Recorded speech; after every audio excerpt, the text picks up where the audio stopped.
right, welcome back to the Kudlow Report. All this week, we're going to be exploring my 10 commandments for economic growth. There it is. Take a look at it. The first one, thou shalt not overregulate. Right. Overregulation, a surefire job killer. It's like a tax to businesses and the economy. I get a lot of some of these regs. 9 years to come up with regulations on which types of manure can be used for growing organic foods. Ugh. Endless medical coding risks. Get this, there are 36 different codes for snake bites, 4 for alligator bites, even a code for walking into a wall. My goodness. But one more. The Obama administration now mandating that so-called service horses be allowed into stores and restaurants nationwide to help the blind. Well, okay, I want to talk about that one. My question is, when are we going to stop this over-regulation which damages the economy? Let's bring in an expert, Utah Republican Congressman Jason Chaffetz. Jason, as always, thank you for this.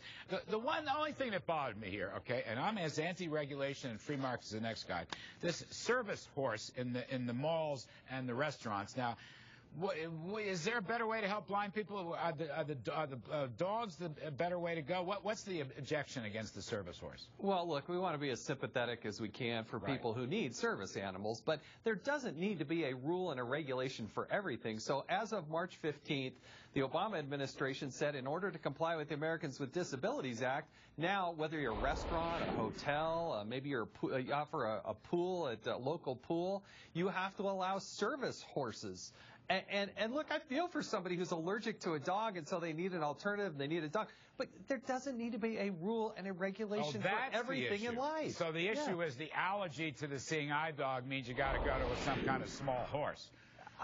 But now, now you have somebody in California who's being sued because the restaurant said we're not going to allow horses into the restaurant, and now they're being sued. And so it's just a little bit much. I feel for those people, but come on, we don't need a rule and a regulation for everything, every possible scenario. All right, what about all this other stuff? Manure for organic foods, medical coding regulations for snake bites, people walking in the walls. You know, this kind of regulatory crap, Jason, which is what I'm going to call it, I thought had been ruled out that you had to have some kind of impact statement, at least in total. I thought the Republicans had gotten that through. Well, we're trying to.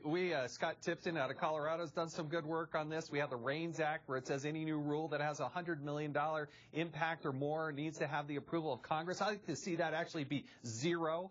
But nevertheless, Congress is trying to do this. But under Obamacare, the new coding rules, 36 different types of codes just for snake bites. Is this one of those ones, Jason, nobody knew what was in Obamacare until we passed it? Is that what you're saying? The famous Nancy Pelosi line. Yeah. I mean, look, there's 4 different types of hang gliding accidents. Look, the idiot had an accident. Just write it down. We don't need somebody to have to go to school and then possibly get sued if they put the wrong code in there. Again, we're trying to simplify things, not make things more complicated. Do you think, finally, Jason, through your work and the work of others, that there's some kind of consensus in Congress that overregulation is a huge tax on the economy, it's a huge tax on jobs? I mean, does anybody get that, for heaven's sakes? What I want America to understand is that from the time Barack Obama took office until now, there are more than 140,000 additional federal workers on the federal payroll. That's not census, that's not uniformed military, that's not postal. These are regulators. These are people who wake up every day in order to justify their lives and their existence, regulate things. That's the problem. All right. Jason Chaffetz, great American as you are, anti-regulation, talking good economic growth sense. Thanks for coming on again. We appreciate it. Coming up on Kudlow, an update.